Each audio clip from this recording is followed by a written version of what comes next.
Muito bem, graças a Deus, nossa aula de panorama do Novo Testamento. Essa aqui é a segunda parte. A primeira parte nós fizemos no mês passado e nós estudamos os 4 evangelhos.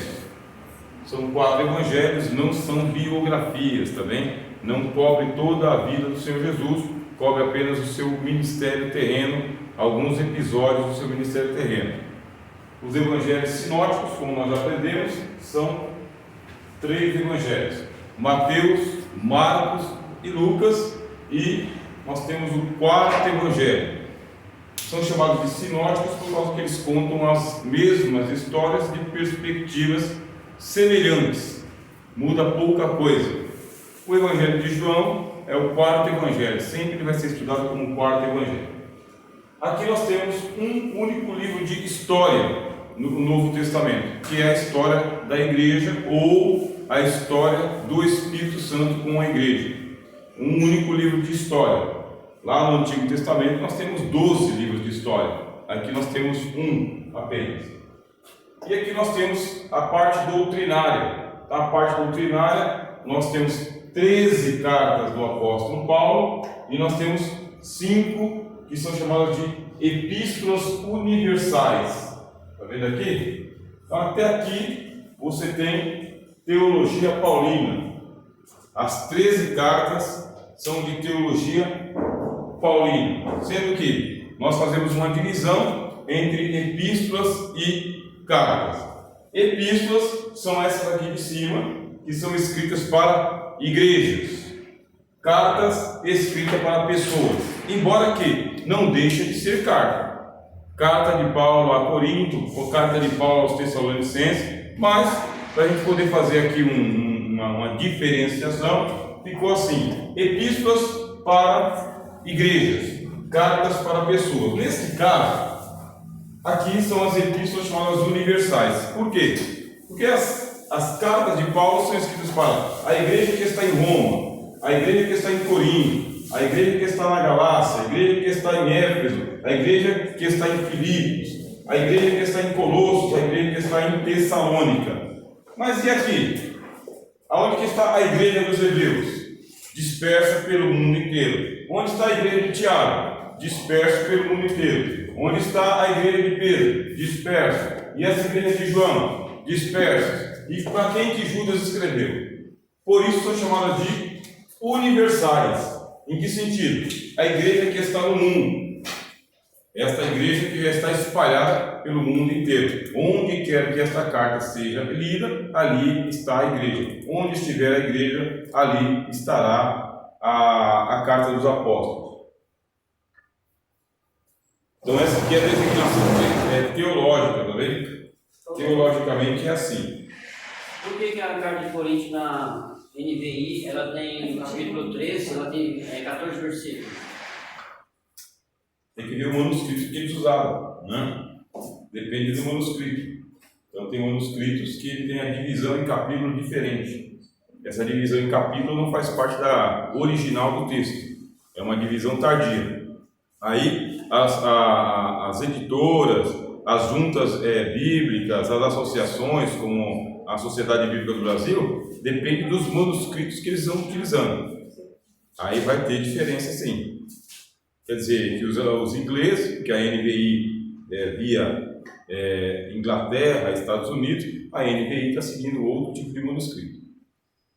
Aí por isso que a gente vai seguindo a cartilha que a gente tem aqui, que é a de João Ferreira de Almeida, traduzida pela Sociedade Bíblica do Brasil. Bem? E um livro de profecia. Nós temos 12 livros de profecias menor no Antigo Testamento e 5 livros de profecias maiores. Correto? 4, né? Aqui nós temos apenas um livro de profecia, que é o Apocalipse. Nós já estudamos o que na semana passada? Estudamos a carta aos Romanos, as 2 cartas aos Coríntios, a carta aos Gálatas, a carta aos Efésios, a carta aos Filipenses. Hoje começamos aqui, tá bem? Carta aos Colossenses. Qual que é o assunto principal do apóstolo Paulo na carta aos Colossenses? Cristologia. é apresentar Cristo, e ele diz o seguinte: nele habita corporalmente toda a plenitude da divindade. Quer dizer que é uma alta cristologia. Quando a gente fala de alta cristologia, significa o quê? Primeiro, vocês lembram daquela aula de cristologia que a gente teve? Cristo, ele é um mistério de Deus. Ponto. Cristo é um mistério. Significa o quê? O apóstolo João, no evangelho dele, disse: se nós fôssemos escrever tudo, o mundo inteiro não conteria. O mundo é insuficiente em tamanho, em dimensão, em qualidade, que você possa imaginar. O mundo é insuficiente para poder falar sobre o mistério de quem é Jesus. Tanto é que a nossa cristologia, ela começa a ser ensinada doutrinariamente pelos apóstolos, mas surgiram as heresias. Essas heresias é por quê? Porque não é fácil compreender o mistério. Não é uma coisa que está escrito na parede. É um mistério que foi enviado por Deus, Jesus foi enviado por Deus para nós, mas permanece mistério. A teologia não vai dar conta da cristologia. A teologia não dará conta. Aí você tem lá as cristologias dos judeus, o legalismo, você tem a heresia dos gnósticos, a heresia dos arianos, dos monarquistas, dos docetistas. Você tem um monte de heresias sobre a pessoa de Jesus. Até hoje, nós não estamos tão afinados ainda com a cristologia. E como que a gente sabe que não está tão afinado assim? Dependendo da igreja evangélica para onde você for, o seu Cristo será diferente. O Cristo da teologia da prosperidade mesmo não é um Cristo evangélico, já que ele não admite derrota. De forma alguma, ele não admite doença, nem desemprego, nem nenhuma linguagem derrotista. Então é um Cristo muito diferente, que pertence à teologia da prosperidade. Existem aí outros Cristos, que é o Cristo da confissão positiva. Basta você usar a palavra rema, e com a palavra rema você vai trazer à existência coisas que não existem. Ou você pode passar por uma regressão. Quer dizer que não é tão fácil assim, as heresias continuam acontecendo. Nos dias do apóstolo Paulo não era diferente. Nem Novo Testamento escrito tinha. Quem começou a escrever o Novo Testamento foram os evangelistas, começaram a escrever sobre a história de Cristo, alguma passagem. Depois o apóstolo Paulo, depois os demais apóstolos começaram a escrever. Não tinha Novo Testamento pronto. Ia demorar um pouco. Quando é que o cânon, esse daqui que nós temos, com 27 livros, ficou pronto? Ele ficou pronto no século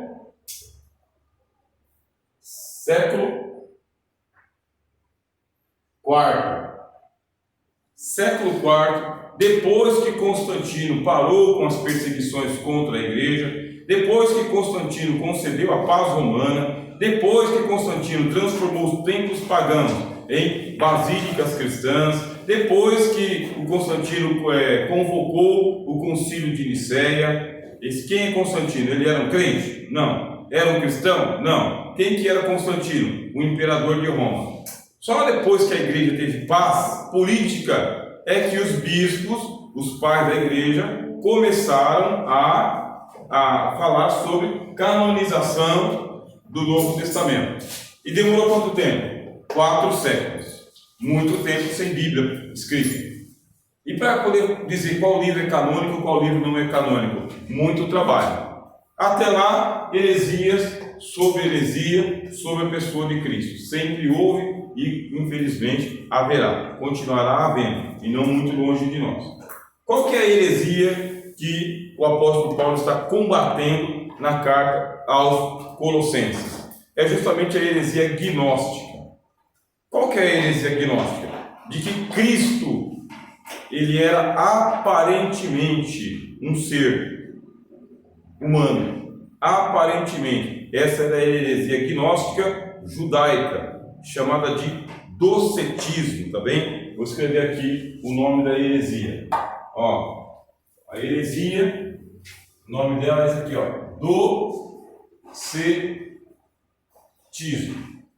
Docetismo era uma heresia judaica de cristãos judeus que acreditavam que Jesus era o Messias, mas não acreditavam que Jesus tivesse um corpo humano.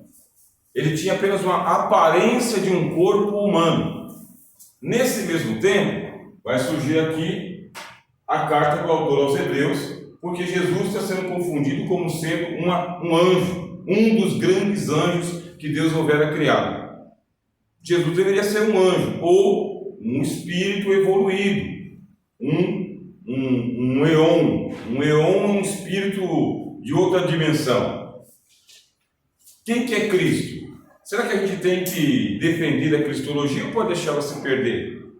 Por isso que existe a necessidade de se fazer uma pregação evangélica, sempre refinando a pregação de acordo com a palavra de Deus. Porque quando o pregador ele vai lá, ele abre o texto e ele tira o texto do contexto, ele pode apresentar o Cristo que ele quiser. E nós vamos estar adorando a um Cristo que não é o Cristo das Escrituras, é um Cristo criado pela teologia ou pelo pregador. Tem que ter um refinamento, meus irmãos. Cristo sempre tem que ser tratado ali, de acordo com o Evangelho, de acordo com as cartas dos apóstolos, de acordo com a palavra de Deus. Sempre tem que se recorrer às Escrituras. Tem uma confusão aqui. Cristo é humano ou ele é aparentemente humano? Em que isso está implicando? Primeiro, se Cristo ele é aparentemente humano, o restante das Escrituras está errado. Pode arrancar fora Mateus, pode arrancar fora Lucas. Por quê? Porque esses dois evangelhos falam que ele nasceu de Maria. Os dois. Nasceu mesmo, verdadeiramente. E você pode arrancar fora o evangelho de Marcos e também o de João. Por quê? Porque esses evangelhos dizem que Jesus morreu em uma cruz. Se ele não tem corpo humano, então ele nem nasceu e ele nem morreu. E nós estamos com 4 documentos falsificados. Consequentemente, tudo aquilo que é escrito depois é falsificado também, porque a base da nossa cristologia é o nascimento de Jesus, a sua vida, morte e ressurreição. Essa é a base da nossa pregação, da nossa fé. É isso que nós cremos. Agora, se isso não aconteceu, nós estamos aqui com um falso evangelho, e aí nós somos os mais miseráveis de todos os homens, diz o apóstolo Paulo. Tem que ensinar? Precisa ensinar. Ora, nessa cristologia, Jesus ele é colocado como plenamente, tá bem? Nele se manifesta corporalmente, ou nele habita. Paulo fala, nele habita corporalmente. A palavra corpo é importante. O que habita? Toda a plenitude de Deus. Ele é a imagem do Deus invisível. Está escrito na carta aos Colossenses. Ele é a imagem do Deus invisível. Deus jamais foi visto por alguém, diz o apóstolo João. Deus jamais foi visto por alguém. O Deus unigênito, que está no seio do Pai, este o revelou. Somente o Filho viu o Pai. Somente o Filho revelou o Pai. Aí você continua lendo aqui a carta aos Colossenses. A partir desse momento, Paulo apresenta Jesus como sendo o primogênito de toda a criação. Primeiro, ele é Deus. Nele habita corporalmente toda a plenitude da divindade. Ele é a expressa imagem do Deus invisível. É a natureza divina de Jesus. Segundo, ele é o primogênito de toda a criação. Quer dizer, houve um momento em que a criação teve um start. Quem é que é o start da criação? Jesus. O start da criação não é a luz. No princípio criou Deus os céus e a terra era sem forma e vazia, e disse Deus haja luz e houve luz. O princípio da criação não é os céus e a terra. O princípio da criação não é a luz. O princípio da criação é Cristo. Aí vem a confusão da heresia ariana. Tem uma heresia aqui que é gnóstica, tá vendo? Docetista, e tem outra heresia aqui, que eu vou colocar para cá, tá bem? De verdinho, que é a heresia de arianismo. Estão enxergando verde? Sim. Sim, né? Arianismo. Quem foi Ário? Ário foi um presbítero de Alexandria que ele defendia que Jesus ele era Deus, mas não Deus eterno. Ele é Deus a partir da criação, um Deus menor. Aí surgiu o arianismo. Quem é que defende essa heresia hoje em dia? Testemunhas de Jeová. Quer dizer, essa doutrina aqui, ela voltou com o gnosticismo, e essa doutrina aqui, ela voltou com o russelismo. Por que é chamado de russelismo? Porque as testemunhas de Jeová, elas foram fundadas por Charles Taze Russell, por isso é chamado de russelismo.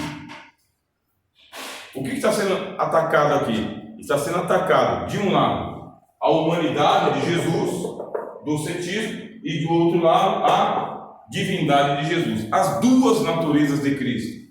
Cristo é plenamente Deus e plenamente homem. Pleno Deus, pleno homem. Vero Deus e vero homem. Demorou uma temporada para a igreja poder fazer um concílio na cidade de Calcedônia. Aí no concílio de Calcedônia, as heresias contra a cristologia foram todas condenadas e foi lançado um anátema. Quem não seguisse a regra, o símbolo de Calcedônia, recebia uma maldição, um anátema, era excomungado da comunhão da igreja. Quem não confessasse a plena divindade de Jesus e a plena humanidade de Jesus não é cristão. E por quê? Porque os evangelhos revelam isso, as cartas revelam isso, o Apocalipse revela isso, o Velho Testamento também revela isso, que Jesus tem duas naturezas, a natureza de Deus e a natureza de homem, pleno Deus, pleno homem. Como pleno Deus, ele entende a linguagem de Deus, ele é o nosso intercessor, o nosso mediador diante de Deus. Como pleno homem, ele é o mediador de Deus junto a nós. Quer dizer, que face que nós estamos vendo? Nós estamos vendo a face divina de Jesus ou a face humana? A face humana. O Verbo se fez carne e habitou entre nós. Nele habita corporalmente toda a plenitude da divindade. Ele é a expressa imagem do Deus invisível. Que face que nós olhamos para Jesus? A face humana. Como que é a face divina de Jesus? A face divina de Jesus, quem vê é Deus. Está voltada para Deus. Só Deus conhece a plenitude de quem Deus é. E a face humana de Jesus? Está voltada para nós. E como que ele faz? Como Deus, ele intercede por nós. Como homem, ele nos apresenta a Deus. Aí ele é o único mediador entre Deus e os homens. Quem escreveu isso foi Paulo, na carta aos Gálatas. Há um só mediador entre Deus e os homens, Jesus Cristo, homem. Não confundo, tá? Um único mediador entre Deus e os homens, Jesus Cristo, homem. A plena humanidade de Cristo. Por ser plenamente humano, Paulo fala aqui, que nele nós temos a redenção pelo seu sangue, a saber, a remissão dos pecados, o qual é a imagem do Deus invisível, o primogênito de toda a criação. Aí começa a falar que o sangue de Cristo é o que nos traz a redenção. Por quê? Porque ele é o sangue puro do Cordeiro de Deus. Não é um sangue contaminado com a natureza do pecado de Adão e de toda a raça. Ele não recebeu o pecado como herança. Nunca pecou, palavra nenhuma de engano se foi achado na sua boca. Nós vemos isso na carta do apóstolo Pedro. Palavra de engano não se achou em sua boca. Era difícil. Pode ter certeza que era difícil para o apóstolo. Mas ele continua dizendo o seguinte: olha, Cristo com a cruz dele, ele fez a paz. Está aqui, porque foi do agrado do Pai que toda a plenitude nele habitasse, e que tendo ele feito a paz pelo sangue da sua cruz, por meio dele reconciliasse comigo mesmo todas as coisas, tanto as que estão nos céus, quanto as que estão na terra. Cristo tem a natureza dos céus e a natureza da terra, e nele Deus faz convergir todas as coisas, reconciliar todas as coisas. Portanto, ele é incomparável com qualquer anjo. Mas e os anjos? O apóstolo Paulo ele toca num assunto aqui importante. Ele fala sobre as potestades do ar. Ele fala sobre as potestades do ar que estão tomando conta do tempo presente. Vou ver se eu encontro aqui. Os príncipes das potestades do ar. Dignamente, corroborado, dando graça. Pronto, 1,13. Colossenses 1,13. Ele, que é Cristo, nos tirou da potestade das trevas e nos transportou para o reino do Filho do amor, aonde que estão todos os pecadores neste exato momento? Na potestade das trevas. Eles são filhos da desobediência. O apóstolo Paulo ele divide a antropologia em dois tipos de seres humanos: seres humanos que estão em Cristo, nova criatura é, as coisas velhas já passaram e tudo se fez novo, e o velho homem que se corrompe segundo as concupiscências. O velho homem está debaixo da potestade de Satanás. Diz o apóstolo Paulo aqui na sua cristologia que Jesus na cruz triunfou sobre principados e potestades e os despojou de qualquer autoridade que eles tivessem. Quando você e eu somos transportados do poder de Satanás, das trevas, da desobediência, para o reino de Deus, o reino do Filho do seu amor, o diabo não tem mais poder sobre nós. Acabou. Agora nós estamos no reino de Deus. Basileia Toutel, reino de Deus. E no reino de Deus, todo mundo aqui é redimido, todo mundo aqui é santificado, todo mundo aqui é justificado, todos nós temos os nossos nomes escritos em Cristo e nenhuma condenação há sobre nós. Aliás, deixa eu fazer uma pergunta para vocês. Vocês fizeram a leitura do Novo Testamento essa semana? Alguma carta? Quem leu? Não? Eu li, mas não assim. Não, mas não. Qual? Maria? Eu li. Salteado? Deus, Salteado. Bom, precisamos fazer um exercício de leitura. É fundamental a leitura para a contextualização de tudo aquilo que eu estou falando para vocês aqui. Quando vocês forem ler, vocês vão relembrar muita coisa que foi ensinada aqui. O curso está por terminar, parece que faltam só 4 disciplinas. O curso vai ser mantido lá no meu canal do YouTube, tá bem? E vocês vão poder acessar as aulas a qualquer momento. Então eu mando o link no nosso grupo para vocês reverem essas aulas. É importante, tá bem? Quando estiverem relendo, vocês vão lembrar de tudo isso. Aqui, ó, capítulo 1, Paulo ele fala sobre esse mistério que eu escrevi aqui, ó, mistério. Capítulo 1, versículo 26. O mistério que esteve oculto desde todos os séculos. Desde todos os séculos. Oculto mesmo. Por isso que eu sempre disse para vocês, Jesus não é o anjo do Senhor pré-encarnado. Cristo não esteve aqui enquanto ele não desceu dos céus. As cristofanias e as teofanias que aconteceram no Antigo Testamento eram visões e aparições mediadas por anjos. Só isso. Anjos mesmo, criados para isso. Cristo estava oculto nos céus, oculto em Deus, desde todos os séculos. Aí ele diz aqui, ó, versículo 27, versículo 26, né? Em todas as gerações, que agora foi manifesto aos seus santos, os quais Deus quis fazer conhecer quais são as riquezas da glória desse mistério entre os gentios, que é Cristo em vós, esperança da glória, meus irmãos. Tem uma carta que Paulo ele mandou para a igreja de Laodiceia. E ele falou que essa carta aos Colossenses deveria ser lida na igreja de Laodiceia, e a carta que ele mandou aos Laodicenses deveria ser lida em Colosso. O que aconteceu com a carta aos Laodicenses? Se perdeu.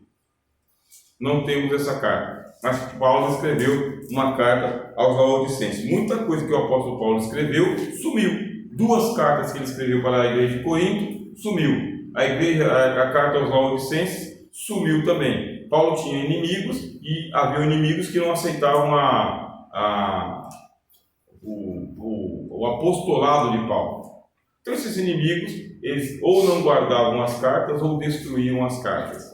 Muita coisa que Paulo escreveu, nós perdemos, tá bem? Havia um outro problema na igreja de Colossos, que era justamente a existência de filósofos entre eles. Então, qual que é o papel da filosofia na teologia? O papel da filosofia na teologia é fazer os questionamentos, É para isso que serve. A filosofia questiona a teologia e a teologia responde. Mas só que a filosofia não aceita a ortodoxia da teologia. O que faz a filosofia? Questiona de novo. Aí a teologia responde. Aí a filosofia questiona de novo. É o papel da filosofia. Então, na hora de vocês aceitarem a pregação de alguém, tem que tomar cuidado com quem é que está pregando. Quais são as credenciais? Aí ele se apresenta como um doutor de alguma coisa lá, um PhD, e muitas vezes ele introjeta, coloca no meio da pregação dele, coloca elementos de heresia. Pode ser um docetismo, pode ser um arianismo, pode ser um monarquismo, um docetismo. Eu já ouvi isso aqui bem pertinho de nós. Eu ouvi bem pertinho, aí no dia que eu ouvi, eu coloquei a mão na cabeça e falei, pelo amor de Deus, ele acabou de negar a divindade de Jesus aqui, comigo presente. Ele fez isso. Quer dizer, como que eu vou identificar isso aqui? É o papel da teologia. O papel da teologia e da leitura que vocês vão fazer na carta de Paulo é esta.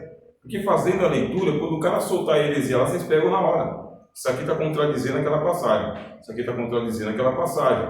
Ele está afastando vocês da sã doutrina. Aí se cumpre o que Paulo escreveu na carta a Timóteo. Chegará tempo em que não suportarão a sã doutrina, mas tendo comichão nos ouvidos, cercar-se-ão dos seus mestres, que pregarão para eles aquilo que eles querem ouvir, segundo seus próprios desejos. É o nosso tempo. Tempo difícil. Aí está. Se fosse para a gente ser tomado por heresias, não era necessário ter evangelho. Prega qualquer coisa, que qualquer coisa serve. Se tem evangelho, se tem carta, se tem profecia, é para que a gente não se afaste da doutrina. Ela faz parte da nossa salvação. O apóstolo Pedro fala que os falsos mestres, está aqui, ó, a carta de Pedro, segunda vez que eu estou citando ele já, ó, fala que os falsos mestres introduzem heresias, ó, heresias. Que tipo de heresias? Pedro fala de perdição. O herege não é brincadeira. O herege a gente leva na brincadeira, mas ele não é brincadeira, porque ele traz uma heresia de perdição, e o apóstolo Judas diz que eles afastam as pessoas da fé autêntica, aos quais está reservada a negrura das trevas. Para o herege, a negrura das trevas. E se um cego guia outro cego, cai todo mundo no buraco. Por que nós temos que ler a palavra de Deus esses dias? Porque o número de hereges está se multiplicando a cada dia e não está longe de nós, e fazem com que a gente faça um culto ao bezerro de ouro, e nós estamos adorando o bezerro de ouro e deixando Cristo para trás, de lado, esquecendo a cruz. Por isso, leitura, meus irmãos, tá bem? Deixa eu ver o que mais aqui que a gente pode. É uma carta curta, tá vendo? São 4 capítulos, né? 4 capítulos, dá para ler em questão assim de 20 a 30 minutos, bem compassadamente. Em 20 minutos vocês leem a carta aos Colossenses. Aqui ó, a presença das heresias aqui, ó. Colossenses 2:16. Bom, primeiro ele disse que quando Cristo está no alto da cruz, ele despojou principados e potestades. Está aqui, ó, 2:15. Despojando os principados e potestades, os expôs publicamente e deles triunfou em si mesmo. Cristo despojou o diabo e os seus anjos. Acabou para eles. O mais fraco dos crentes tem mais poder do que o mais poderoso dos demônios. Vocês acreditam nisso? Tem fé para isso? Que o mais fraco dos crentes tem mais poder do que o mais poderoso dos demônios? Porque Cristo já os despojou totalmente. Eles sobrevivem como? Eles sobrevivem através da propaganda, fazendo propaganda de que eles são poderosos, que estão arrebentando com tudo, amedrontando você, que se você vier ele vai te detonar, vai te destruir você, sua casa e sua família. Você acredita nas ameaças de Satanás, e isso me faz lembrar de Senaqueribe. Aí Senaqueribe, ele ameaçou, um anjo veio e destruiu ele e 180 mil homens do exército dele. Como que os demônios sobrevivem? Através de uma forte propaganda. Assim, eles vão ganhando mais espaço. Agora você, fraco como você é, já tem o Espírito Santo.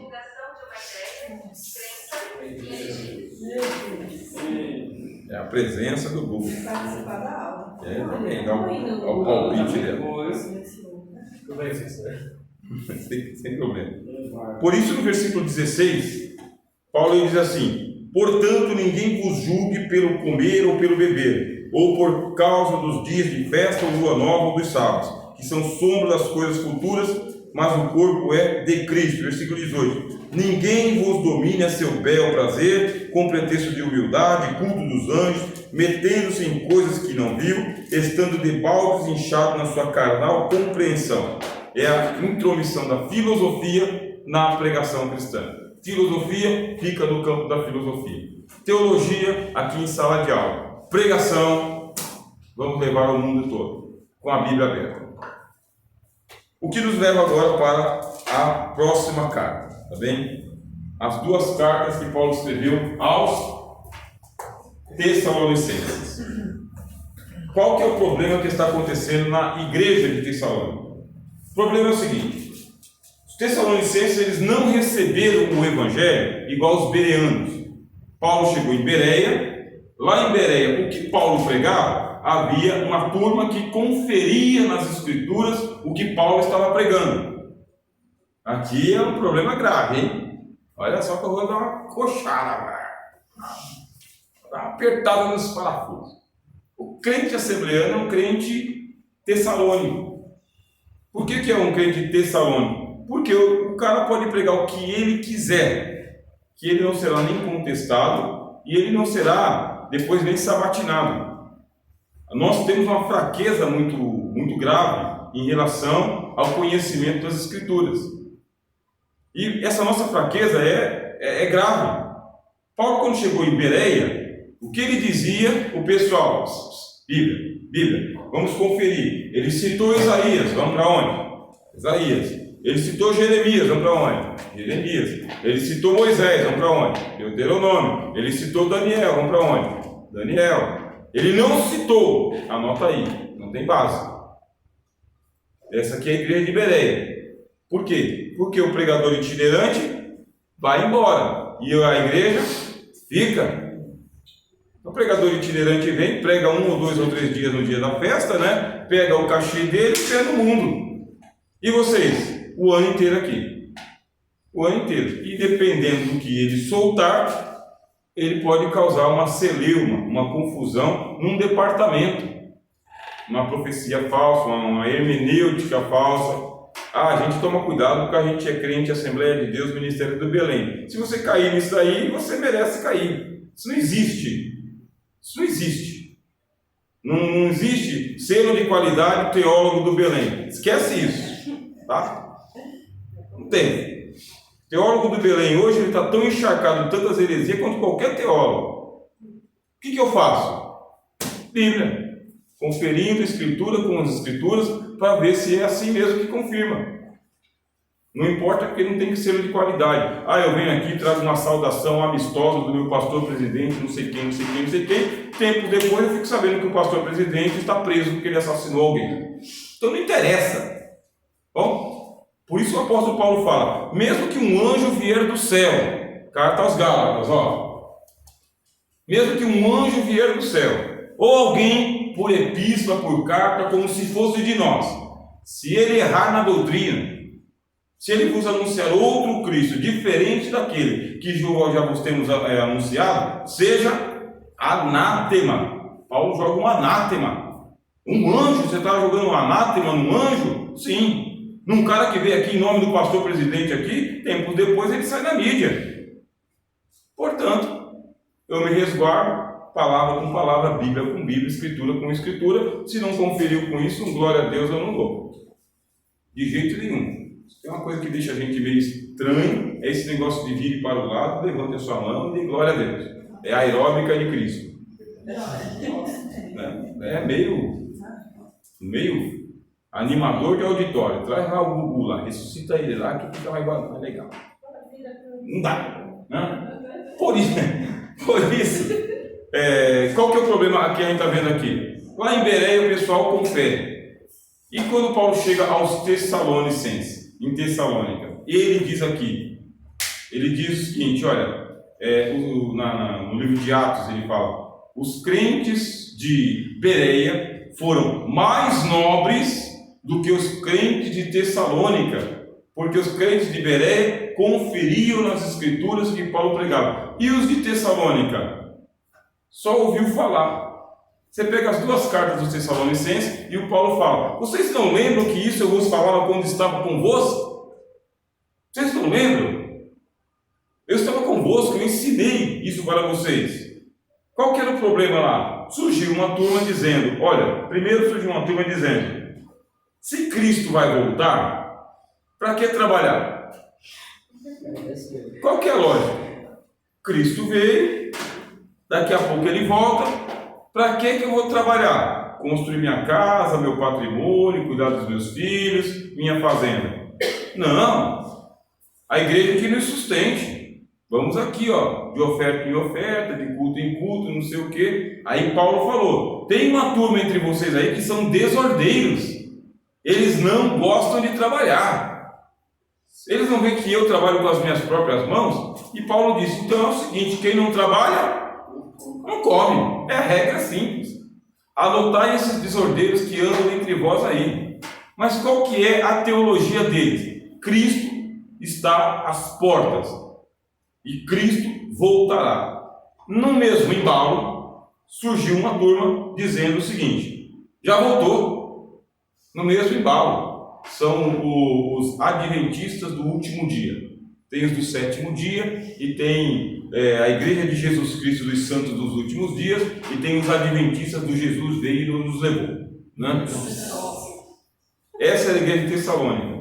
E os crentes começaram a ficar desanimados, pararam de frequentar a igreja, né? E começaram a se afastar do Evangelho, porque Cristo voltou e não nos levou. Cristo ressuscitou os mortos e deixou a gente para trás, aos dois braços. Um de que não adiantava trabalhar porque Jesus já está voltando, e o outro não adianta trabalhar porque Jesus voltou e deixou a gente para trás. Aí Paulo tem que escrever as duas cartas dele para escrever sobre escatologia. Não lembra que eu estava entre vocês, eu ensinei isso para vocês?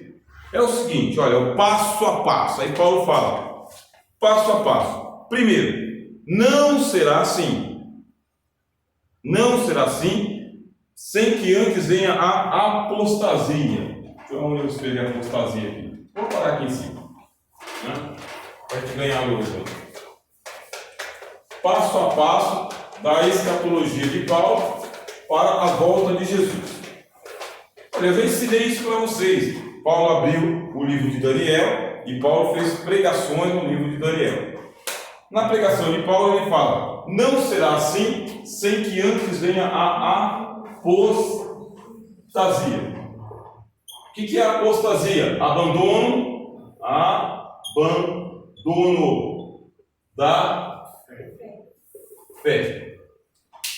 Existe uma profecia na Bíblia de uma apostasia generalizada dos cristãos. Generalizada é um negócio feio.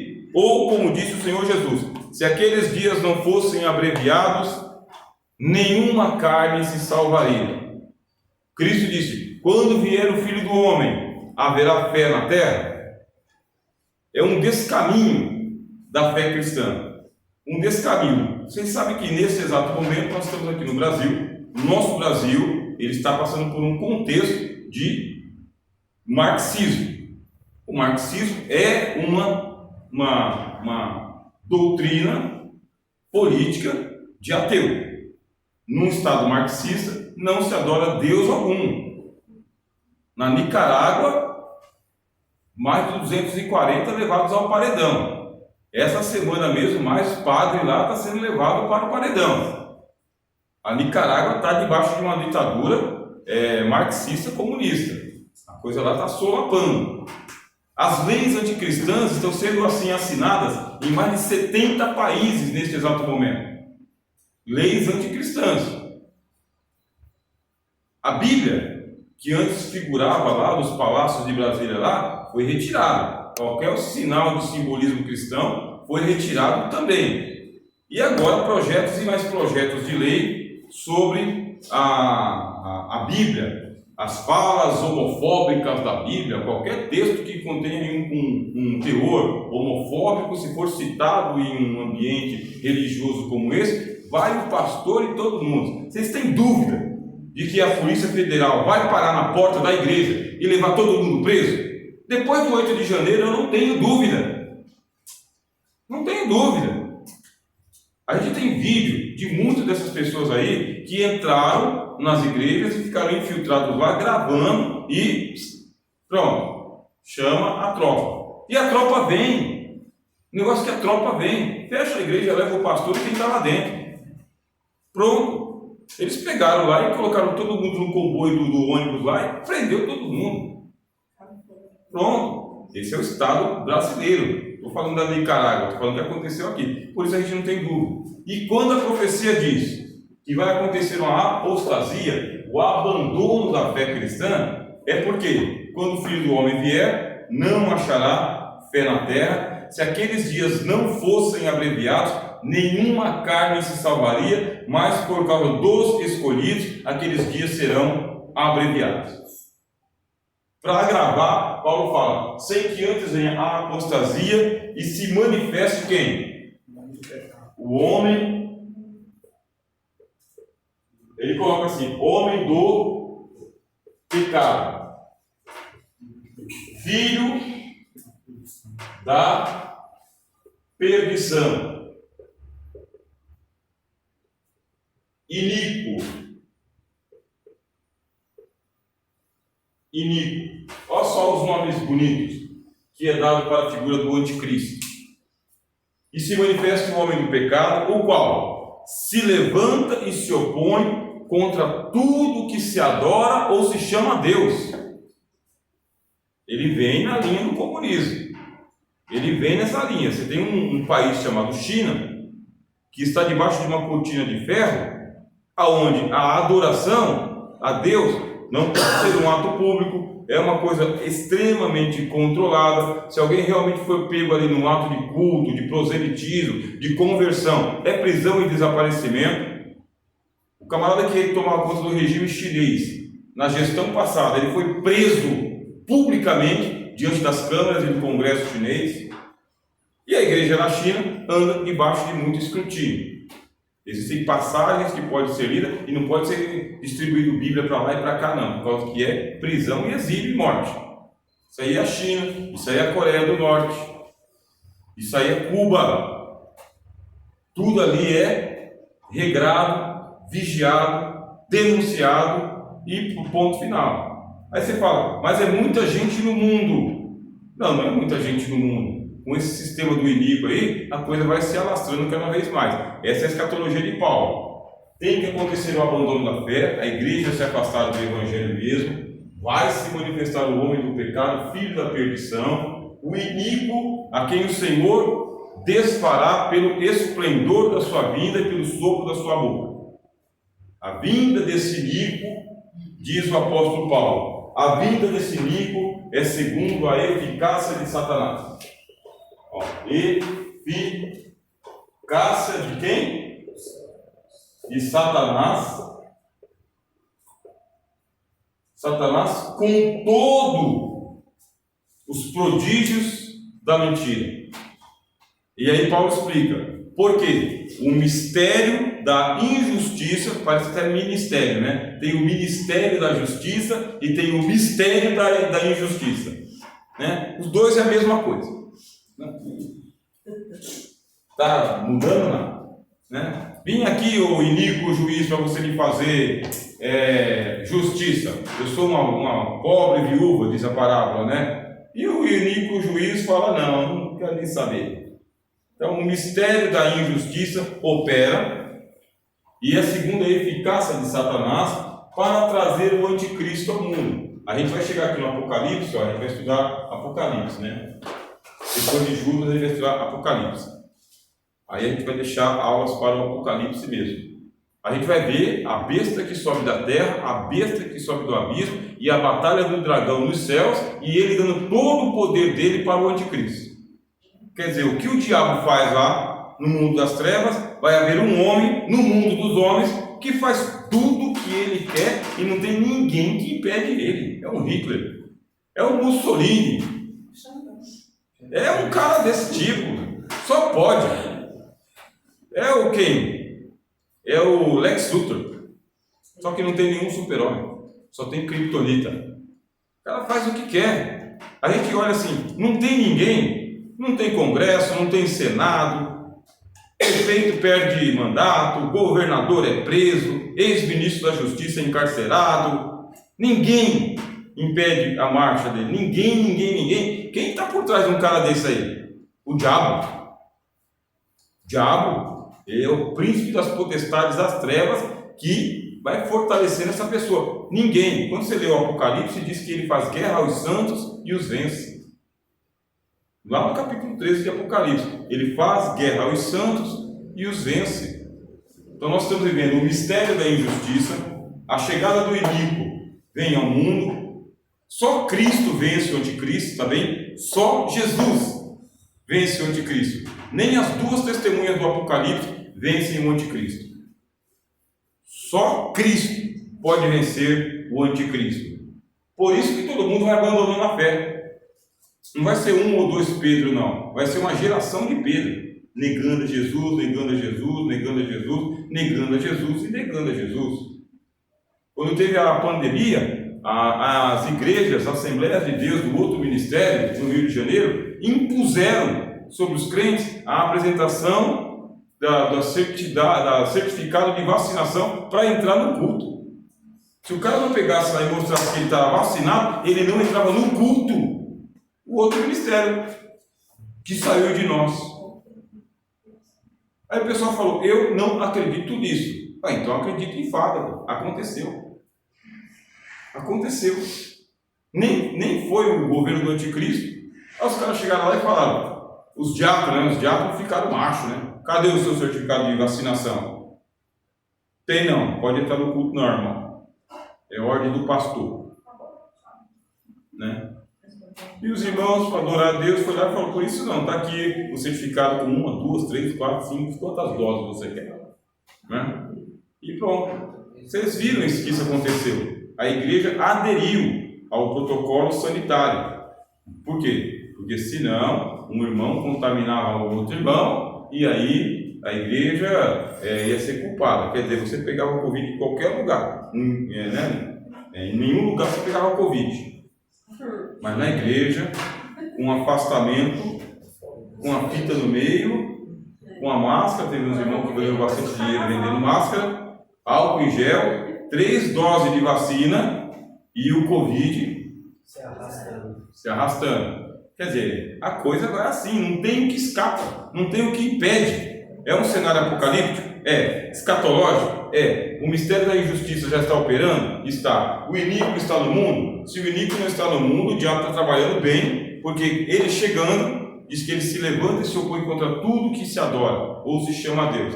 De sorte que se assentará como Deus, no templo de Deus, querendo parecer Deus.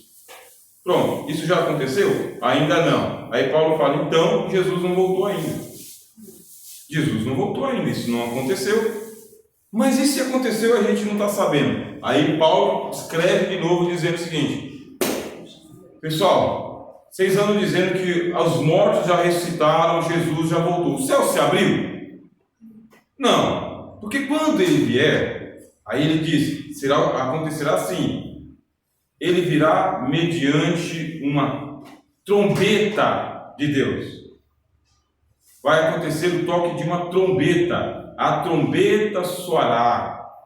E os mortos ressurgirão incorruptíveis. Os céus se abrirão. E nós que estivermos vivos, seremos transformados e arrebatados juntamente com eles para encontrar o Senhor nos ares. Você já foi transformado? Não. A trombeta tocou? Não. Embora aqui Na Turquia aconteceu um terremoto. Essa semana vocês estão acompanhando. Primeira notícia da Turquia, 250 mortos. Turquia e Síria. Segunda notícia da Turquia, 3 mil mortos. Quarta notícia da Turquia, 7 mil mortos. Quinta notícia da Turquia, 10 mil mortos. A última atualização dava mais de 12 mil mortos, com mais de 300 mil pessoas desaparecidas. Esses mortos são os que foram retirados dos escombros. As escavadeiras estão abrindo a valeta lá e está jogando todo mundo dentro e jogando terra para cima. Esses foram os resgatados. Mais de 300 mil desaparecidos. O que é estranho? Estranho é que um dia anterior, uma nuvem apareceu em cima do céu da Turquia. Mas não uma nuvem meteorológica igual essa que a gente está vendo aí. Uma nuvem diferente. Uma nuvem que tinha um formato de orelha ou de cone. Ela tinha um formato de cone. Parecia, lembrava uma espécie de trombeta. Mais ou menos isso. E ela ficou durante mais de uma hora sobre o céu da Turquia, imóvel. As outras nuvens em volta, o vento dispersava. Ela não, ficou imóvel. E o pessoal gravando a nuvem. Um dia depois, terremoto na escala Richter de 7,9. Aí tem as fotos de satélite do antes e do depois.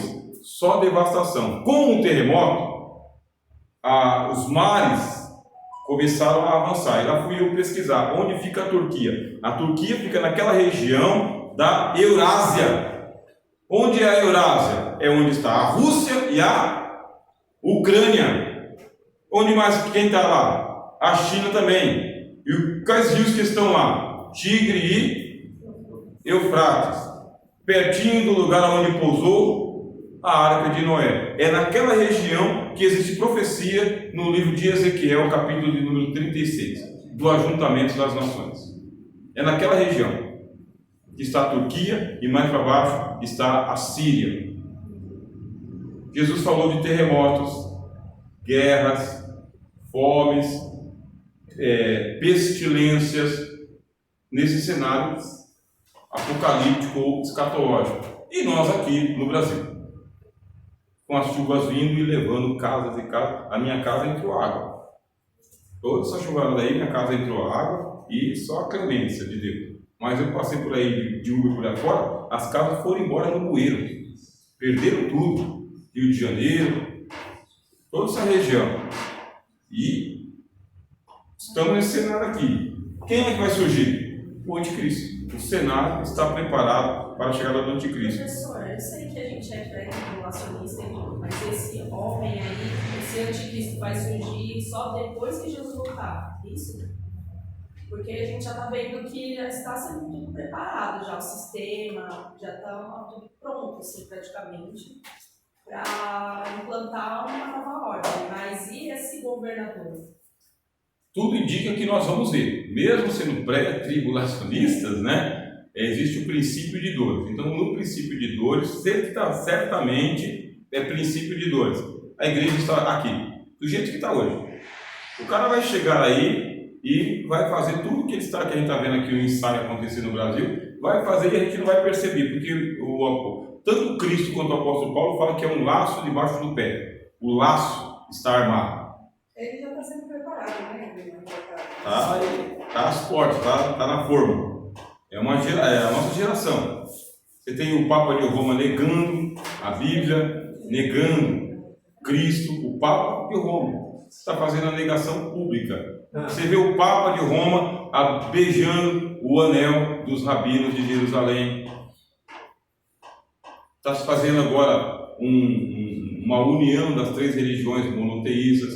É esse cenário. A gente viu na virada dessas eleições aí, o culto a quem foi feito em todo o Brasil, em todos os lugares, a quem foi consagrado, e a gente vê o poder de testemunho da igreja diminuindo. Poder de testemunho. Continua acontecendo congresso, não sei o que, mas o poder de testemunho está diminuindo cada vez mais. Portanto, nós estamos aí no ensaio para esse momento. Qual que é a nossa esperança? Nossa esperança é a sua vinda, o Rei dos Reis vem nos buscar. Volta logo Jesus, que eu não quero ficar por aqui. Vamos assim torcer para que os teólogos do do arrebatamento pré-tribulacional estivessem certos. Vamos torcer, né? Torcer bastante que o arrebatamento aconteça antes da grande tribulação, mas torcer bastante, né? E de que aconteça aí o arrebatamento secreto da igreja antes da grande tribulação. Porque se eles estiverem errados, nós vamos ser pegos de calça curta no meio da grande tribulação, com o anticristo e tudo. Não? Pois é. Eu oro a Deus todos os dias. O Senhor não voltou ainda, mas a tribulação está aí. Está muito, né? Bastante. E qual que vai ser a nossa sorte? Feito isso, ele diz, então, que tem trombeta de Deus, ressurreição dos mortos e arrebatamento dos vivos, e estaremos para sempre com o Senhor. Essa é a escatologia cristã. A volta de Jesus acontecerá e vai ocasionar a ressurreição dos mortos e o arrebatamento dos vivos. O problema é que Paulo fala, nós os que ficarmos vivos. Esse ficarmos vivos é depois de uma grande mortandade. Porque Jesus fala, sereis perseguidos de cidade em cidade por causa do meu nome. Quer dizer, então, que vai ter uma grande perseguição, todos os cristãos do mundo sabem disso. Uma gigantesca perseguição contra os cristãos, por causa para que aconteça a apostasia. Essa grande perseguição inclui você, eu, os nossos filhos, e quem for fiel, como é que diz a Bíblia? Aquele que perseverar até o fim será salvo. Vencido essas duas cartas, né, aos Tessalonicenses, que hora que for? 8h35? Dá tempo então. Aí começam as cartas pastorais, tá bem? As cartas pastorais são 3. Aqui nós terminamos as epístolas, tá bem? Terminamos as epístolas, começamos as cartas pastorais. Primeira carta que Paulo escreve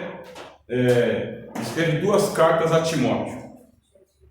Aí você tem que ver o contexto. O apóstolo Paulo fundou a igreja de Éfeso, Atos capítulo 19. A igreja de Éfeso cresceu, e Paulo ficou 3 anos fundando essa igreja. E agora, o que faz o apóstolo Paulo?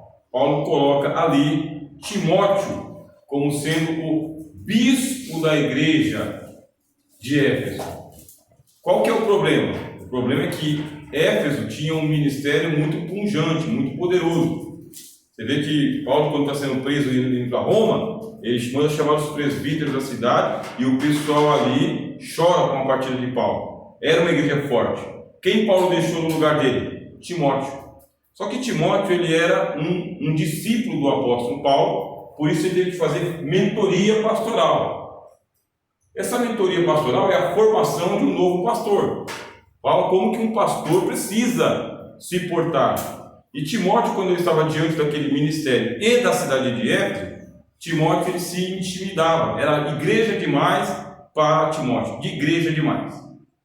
Seria mais ou menos assim para a gente ser bem parecido. Olha, a partir de hoje o senhor é pastor-presidente do setor de Suzano. Tchau. Qual que é o nome de vocês aqui?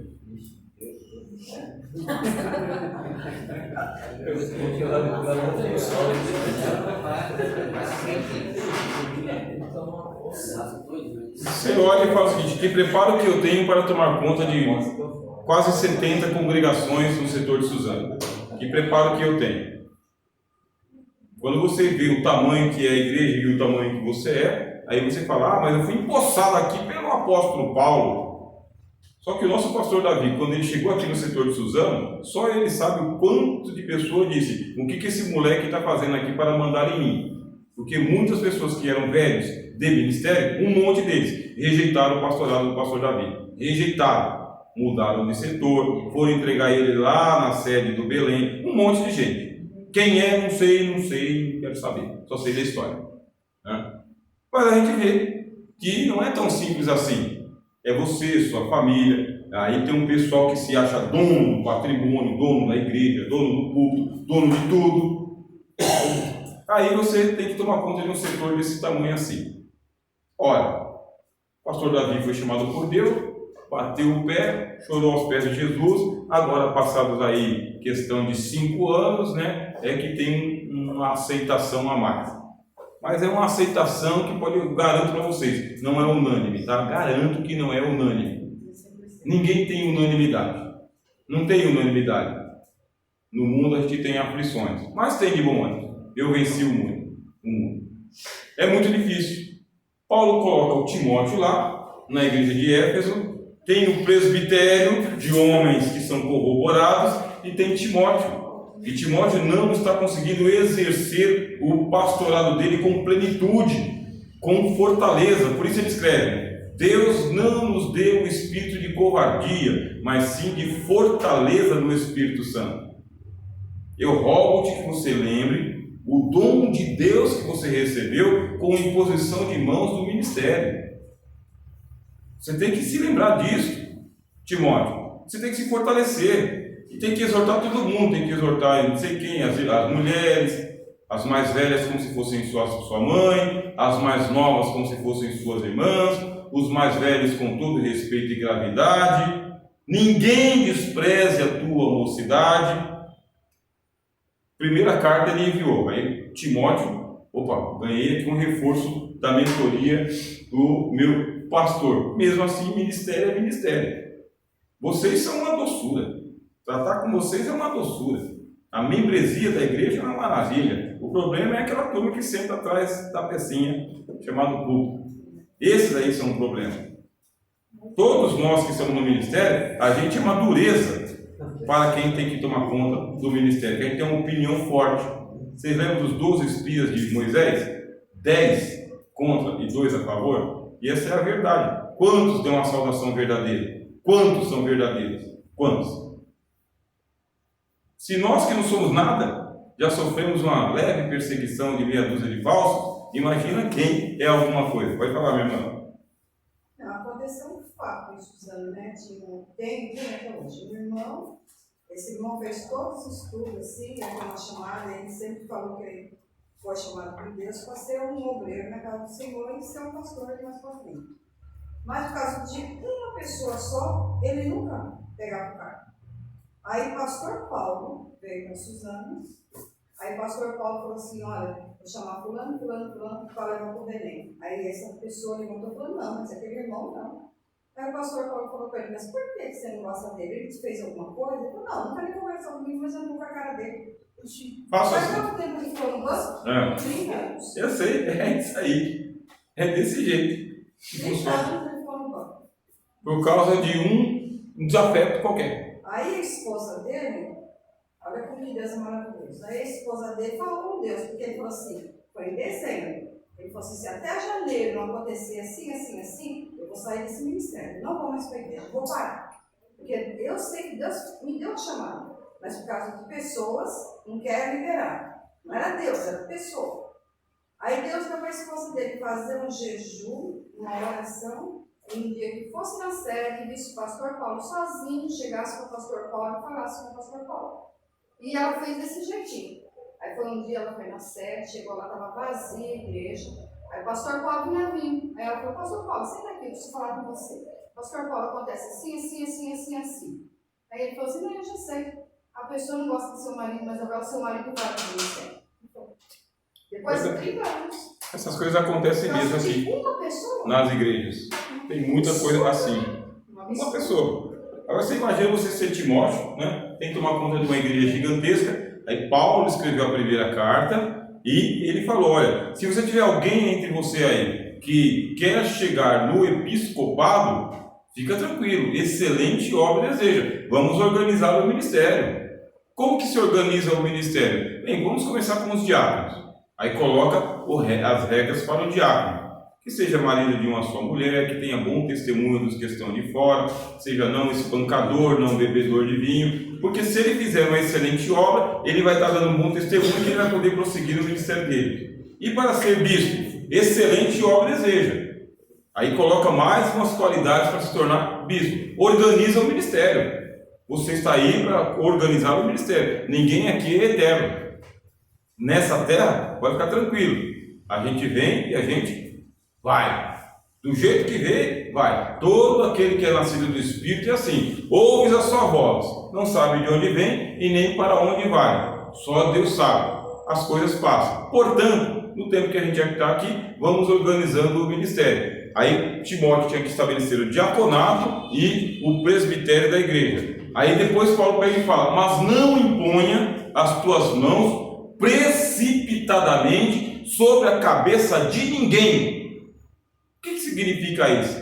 Paulo fala, é por quê? Porque os pecados de alguns homens se manifestam logo, e de outros só no juízo.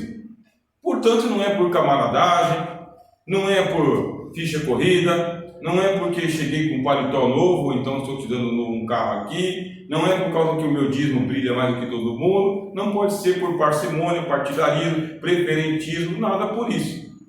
Tem que ser por chamado de Deus. Por isso, não imponha as mãos precipitadamente sobre ninguém. Não dá para saber. Agora, pelos frutos, se conhece o quê? A árvore. Porque não pode a árvore boa produzir frutos maus. E não pode a árvore má produzir frutos bons. A pessoa tem que te dar um bom testemunho dos que estão de fora. Tem gente que vai falar bem. Paulo fala, que o teu proveito seja manifesto a todos. Faz uma carreira ministerial, faz uma carreira pastoral, faz uma carreira que as pessoas vão vendo, porque Deus vai dando um testemunho de quem você é e o que você faz. Eu tenho para mim o seguinte: se as pessoas rejeitam o testemunho do Espírito Santo, não é o meu que elas vão acatar, porque o Espírito Santo ele deixa claro quem é quem e quem faz o que, ele esclarece. Não se pode esconder uma cidade edificada sobre um monte. Assim brilhem as vossas obras diante dos homens, para que glorifiquem o vosso Pai que está nos céus. Vocês que estão aqui, vocês têm a carreira da congregação. A carreira da congregação está consolidada. Se em algum momento alguém levantar alguma coisa que não tem nada a ver com o seu testemunho, ele que vai ficar desacreditado. Agora, se por onde você e eu passamos, a gente deixou um rastro de picaretagem, vai aparecer do mesmo jeito, e com a internet mais rápido ainda. Bom, eu que não vou atrás de internet para saber nada de ninguém. Não é o meu papel, não é a minha função, não faço isso a respeito de ninguém. Agora, cada um cuide de si. Cuide de si por causa que o diabo não vai deixar um ungido passar fácil. Ele vai se opor. Vocês lembram do sumo sacerdote Josué? O sumo sacerdote Josué tinha alguma coisa que era para desabonar ele diante de Deus e dos homens. Aí diz que Satanás se opôs à consagração do sumo sacerdote Josué. Aí o arcanjo, o anjo, veio e repreendeu Satanás e mudou a vestimenta do Josué. Qualquer um de nós aqui pode sofrer um revés imposto pelo diabo. Calúnia, difamação ou uma trapaça qualquer mesmo. Pode acontecer. Agora a gente vai ter que ter o testemunho de Deus e da igreja. O testemunho de Deus é pelo Espírito Santo, da igreja pelo que ela vê. Então, se a igreja der falso testemunho, esse irmão não foi aprovado, essa irmã não foi aprovada para ser líder de nada, e a igreja deu um falso testemunho, a igreja não merece esse irmão como líder. Eu, particularmente, já digo o seguinte: se eu entrar para liderar alguma coisa na igreja e a igreja não quiser que eu lidere, eu não lidero. A contragosto? Não vou não. Eu não tenho esse perfil. Não tem esse perfil. Passou 1, 2, 3 semanas ali, eu não conquistei ali a confiança das pessoas, Deus não deu testemunho de mim, já vou logo abandonando.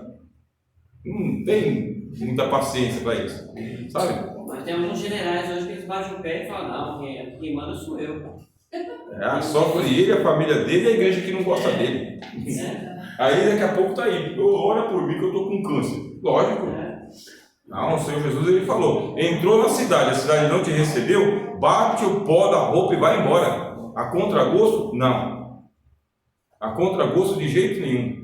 O Senhor Jesus estava pregando no deserto, não queriam que o Senhor Jesus pregasse, queriam empurrar ele de morro abaixo. Ele saiu do meio da multidão e foi embora.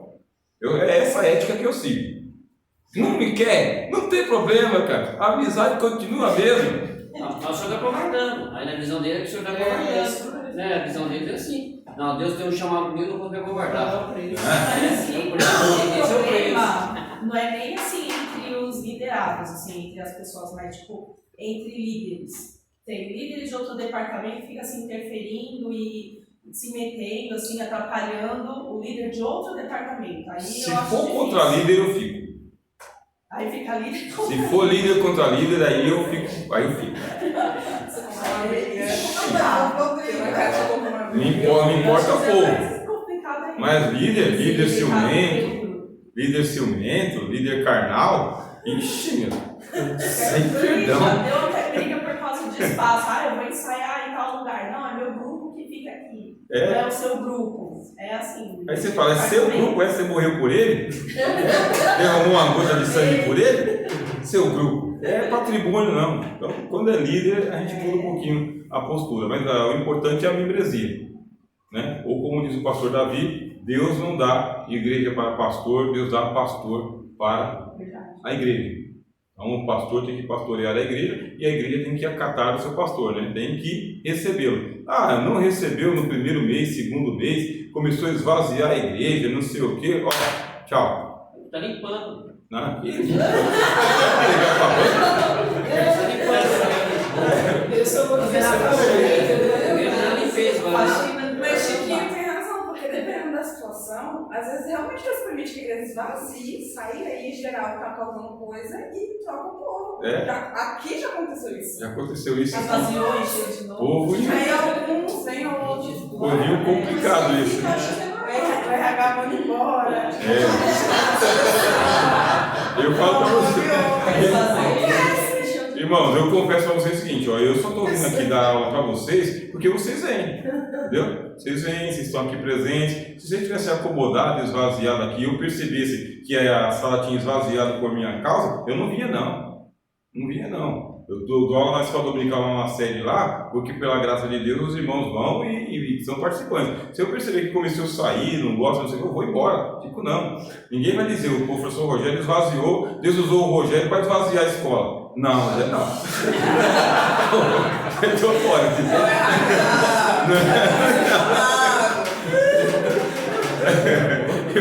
Eu vou antes que o Titanic afunda. Bom. Tem um problema grave que o apóstolo Paulo fala aqui para Timóteo, é que nos últimos tempos apostatarão alguns da fé, dando ouvidos à doutrina de demônios e a espíritos enganadores. Por isso, o que eu tenho que fazer? Aí ele fala, prega a palavra, insta, a tempo e a fora de tempo, com toda a paciência, longanimidade e humildade. Mas prega a palavra, a tempo e fora de tempo. Por quê? Porque tem gente que não vai ouvir, mas a gente vai continuar aqui, na ortodoxia, na palavra. Se acontecer um caso como esse que você falou, das pessoas estarem saindo, não é por causa do Rogério. Não pode ser. É por causa que não estão ouvindo a pregação da palavra. Aí Cristo falou, se receberam a mim, receberão a vós também. Mas se não receberam nem a mim, também não vão receber vocês. Se não receberam nem a minha palavra, não é a de vocês que eles vão receber, porque não é o servo maior do que o seu Senhor, nem o enviado maior do que aquele que o enviou. Essa é a ética. Falando em ética, a gente vai para Tito, tá? Antes do café. Aí dá tempo da gente ir para o nosso café, né? Tito e Filemão. Quer por favor? 8h50. Então dá tempo de terminar Tito e Filemão. Tito foi deixado num lugar chamado Creta. Timóteo foi deixado em Éfeso, Tito foi enviado pelo apóstolo Paulo. Paulo fala que Tito era um irmão dele, e Paulo quase morreu de tristeza, por causa que Tito esteve doente, quase à morte. Ele entrou por uma enfermidade de morte. E Paulo procurou Tito aflitamente quando ele chegou, e não encontrou, por causa que ele estava muito doente.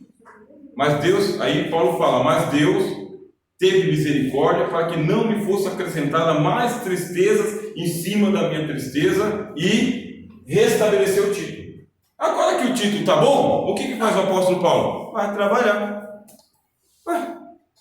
Doente é uma coisa, bom, outra coisa.